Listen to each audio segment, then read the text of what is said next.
You know, when you think about major figures in, let's say, the story of Jesus, one person absolutely dominates the scene, outside of the main guy himself. We're talking, of course, about Mary, the Blessed Virgin, the Mother of God, Queen of Heaven. I mean, this figure is huge. Chapels dedicated to her in churches everywhere. Millions praying to her daily. Reported appearances all over the globe. She's a bona fide religious superstar, right? But what if I told you that the image you have of Mary, this incredibly powerful central figure, what if that image is actually one of the most successful, long-running, dare I say, immaculate deceptions in history? Sounds intense? Good. Because here's the shocker. When you actually strip away centuries of tradition and hype, and you go back to the very earliest writings we have about this supposed story, Mary is barely there. Seriously. Like almost a non-entity compared to the global icon she is today. So stick around, because we're going to do something really simple, something you can check for yourself. We're going to walk through those earliest texts, the Gospels, starting with the absolute oldest one, and see just how little they actually say about the supposed mother of Jesus. And then we're going to look at how this entire, extravagant, almost godlike figure was built piece by piece over hundreds of years, maybe even borrowing a few ideas from some unexpected places. You don't want to miss this. Alright everyone, Farid here, welcome back to the Rational Farid. So, like I said, that global icon image, where did it come from? Well, you'd think it would be right there at the beginning, right? In the earliest accounts of the story. Let's check the Gospel of Mark. Now, just so we're on the same page, biblical scholars pretty much agree that Mark is the first gospel to be written. So this is supposedly the foundational narrative. You'd expect the mother of the supposed Son of God to feature pretty prominently, right? Think again. In Mark's gospel, when it comes to Mary, you get, well, almost nothing. Seriously, there is zero mention of a divine pregnancy, no angel Gabriel showing up to a virgin teenager, no miraculous conception, no journey to Bethlehem, no manger scene, no shepherds, no wise men following a star with gifts. None of that famous nativity stuff you see on Christmas cards. It's just not in the earliest account. The story in Mark starts with John the Baptist and Jesus getting baptized as an adult. His family? Nowhere in sight when he's doing his early miracles or calling disciples. In fact, the first time his family is even mentioned is in chapter 3. And guess why they show up? Because they heard about what he was doing, and they thought he was, well, the text says they thought he was mad or out of his mind. Can you imagine? Your own family showing up to stage an intervention because they think you've gone crazy with your new cult? And how does Jesus respond when his own mother and brothers come for him? According to Mark, he looks around at the crowd and basically says, "Who are my mother and my brothers? Whoever does the will of God is my brother and sister and mother." Pretty cold, right? Seems like he's outright rejecting his biological family in favor of his followers. Mary is only actually named once in the entire Gospel of Mark. And that's just when people in his hometown of Nazareth are astonished by his teaching and identify him as the carpenter, the son of Mary. That's it. One mention by name, and a scene where she's part of the family thinking he's lost it. As far as the earliest supposed history goes, Mary has virtually no significant role whatsoever. Keep that in mind as we move to the next Gospels, because the story starts to get interesting. Now enter the Gospel of Matthew. This writer decides, you know what? Mark's story is okay, but it needs more, especially about the origin story. And this is where we start getting the prologue that was completely missing in Mark, the famous nativity tale. That, let's be honest, is mostly just a story we tell kids. Suddenly, Mary acquires some new attributes. She's a virgin. This concept is introduced here, not in the earliest gospel. Now she's visited by an angel, though Matthew focuses more on Joseph's divine dreams. Joseph, bless his heart, is having all sorts of helpful angelic communications in his sleep, guiding them here and there. Mary gets to experience the visit from the wise men with their gold and expensive gifts. There's a star, a journey to Bethlehem, and a hasty escape to Egypt because supposedly King Herod was murdering babies looking for Jesus. So, Matthew has built this whole elaborate miraculous backstory for Jesus, putting Mary slightly more in the spotlight as the Virgin Mother in this fantastical sequence. You'd think, after all this, that Mary and Joseph would be absolutely convinced their son was, well, let's say special. They've witnessed miracles, received divine instructions, escaped a king's massacre. They must know he's not just some regular guy who decided to start preaching. But here's the part that makes you just shake your head and wonder if anyone was actually paying attention. When Matthew gets to the point in the story that matches the scene in Mark where the family shows up, he keeps it more or less word for word. Think about the sheer awkwardness of that. You've just experienced a virgin birth, angelic visitations, guidance by dreams, prophecies, gifts from wise men, and a divine escape from infanticide. And yet, later on, you, Mary, and your husband Joseph still think your adult son is just mad and needs to be dragged home? It makes absolutely zero rational sense within the narrative Matthew himself is trying to create. It screams of later writers trying to add dramatic, miraculous origin stories, but not fully committing to the implications or bothering to smooth out the contradictions with the earlier material they were using. It's like an amateur trying to patch up a plot hole, but just creating a bigger, more obvious one. Matthew gives Mary a bigger role than Mark, but the inconsistencies and narrative failures are already starting to pile up. Let's look at the other two Gospels, Luke and John. They also have their own takes, and they don't exactly clear things up. First, Luke. Now, Luke does give Mary a bit more to do in his opening chapters than Matthew or Mark. This is where we get the famous Annunciation scene, the angel appearing to Mary, her dialogue, and the beautiful, poetic song known as the Magnificat. It gives her a voice, a moment of agency in the narrative that was missing before. It feels significant, doesn't it? But here's the thing. After the birth narrative, after bringing baby Jesus to the temple, Mary largely fades into the background in Luke's Gospel too.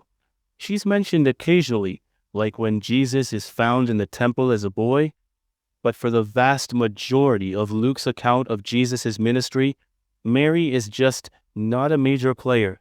She has her moment in the beginning, and then she's gone. Then we have the Gospel of John. This one is very different from the other three in a lot of ways, much more theological. And when it comes to Mary, she gets even less screen time than in Luke. How much Mary do you find in John's very long Gospel? Precisely 2 scenes.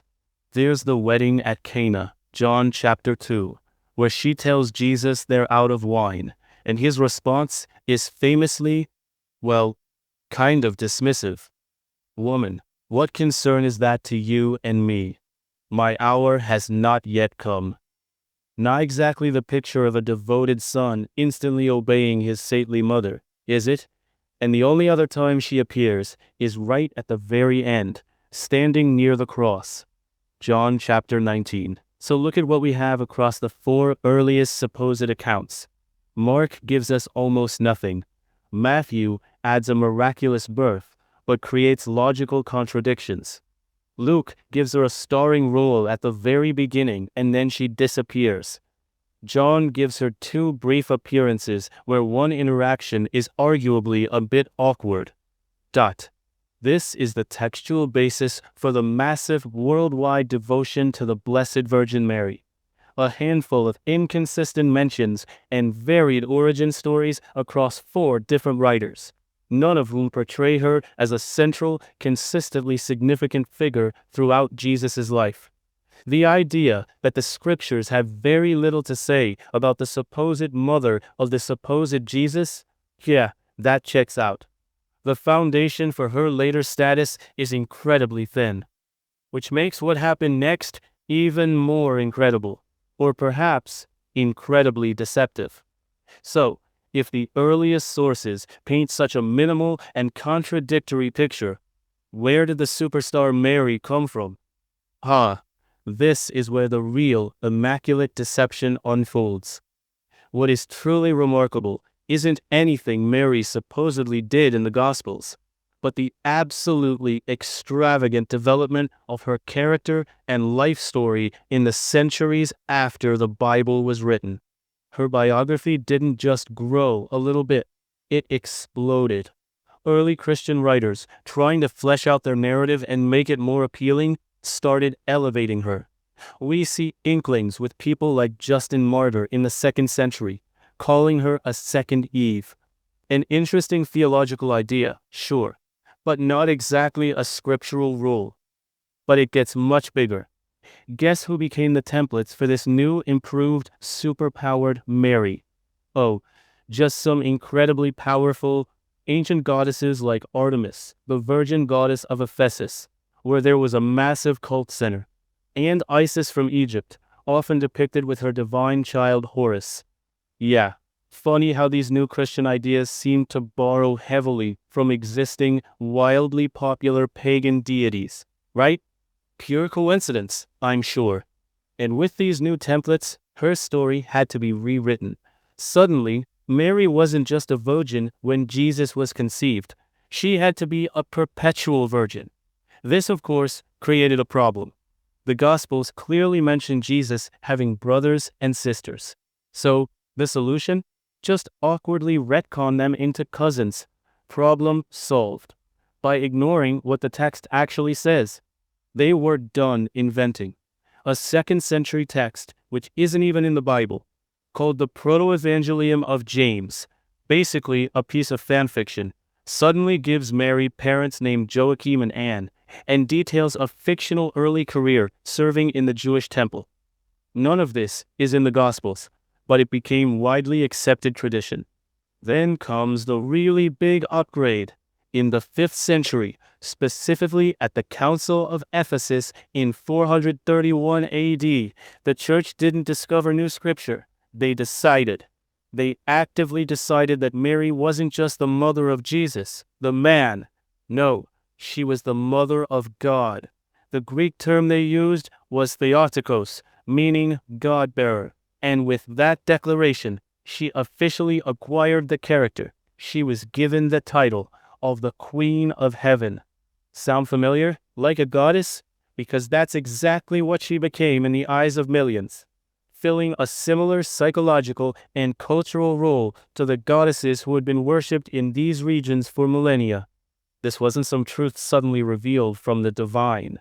This was centuries of theological debate, political maneuvering within the early church, and a very clear process of adapting and absorbing popular pagan concepts to make the Christian story more appealing and powerful to a wider audience. It is, quite simply, a fabricated biography, built piece by piece over centuries on a foundation of very minimal, inconsistent source material. It's religious engineering, not historical fact. Which leads us to her incredible success even today. Now, what's the result of this centuries-long process of, let's call it, theological character development? Well, you see it everywhere. The success of this Super Mary fabrication is, frankly, quite extraordinary. Think about it. She has countless saint days dedicated to her throughout the year. There's a chapel dedicated to her in pretty much every single Catholic church on the planet, and she commands a worldwide following of millions upon millions of devotees. It's a level of veneration that rivals, maybe even surpasses, some of the most famous deities from history. And even today, the promotion doesn't stop. Whenever Catholicism needs a big push, who often makes an appearance? Mary. Whether it's through official events or the countless alleged apparitions reported around the world, sightings and messages attributed to Mary that keep her relevant and in the news. It's like a continuous, highly effective marketing campaign designed to keep the brand of the Blessed Virgin strong and central to people's faith. But here's the crucial point to always remember. This enormous global popularity This deep-seated devotion to the Mother of God is not because the earliest supposed historical accounts of Jesus paint her this way. It's not organically grown from the Gospels. It is the direct result of centuries of religious leaders, writers, and councils building this character, adding doctrines, inventing backstories, borrowing from existing myths, and then successfully selling that fabricated image to the masses over millennia. Her modern prominence is a testament to the incredible success of this long-running, carefully constructed narrative. But knowing what we've just uncovered about her origins, it really makes you look at that figure in a chapel or hear about an alleged appearance and see it for what it is: the incredibly enduring legacy of an immaculate deception. Which brings us to the final point. So, let's wrap this up. When you encounter the figure of the Blessed Virgin Mary, the Mother of God, the Queen of Heaven, this incredibly powerful, central figure in modern Christianity, remember what we found when we actually looked at the origins. We saw a character who is barely present in the earliest Gospel, Mark. We saw her story start to be expanded in Matthew and Luke, but with glaring inconsistencies and awkward narrative choices that make no sense if you think about them rationally. And we saw her still having a very limited role in John. The textual foundation for the global superstar Mary is shockingly thin and contradictory in the earliest sources. But then, we saw what happened after those texts were written. Over centuries, theologians and church leaders systematically built her up. They invented doctrines like perpetual virginity, conveniently ignoring the text that mentions Jesus' siblings. They invented her parents and her childhood story in fictional writings. And crucially, they declared her the Mother of God at a church council, borrowing titles and attributes from powerful pagan goddesses like Artemis and Isis to make her relatable and appealing to a wider, post-pagan audience. That widely revered figure, the icon with chapels and feast days everywhere, is not a historical personage accurately reflected in the earliest available texts.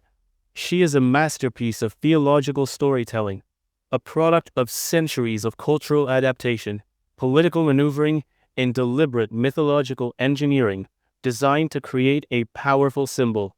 It's a compelling narrative, I'll give them that, but based on the evidence from the earliest sources and the documented historical development of the dogma, it simply is not truth. It is not fact rooted in the original story. It is, in every sense of the phrase, an immaculate deception. Think about that the next time you see her statue or hear her name revered. Question where the stories you've been told actually come from. Thanks for watching. I've been Farid, and this is the Rational Farid. I'll see you next time.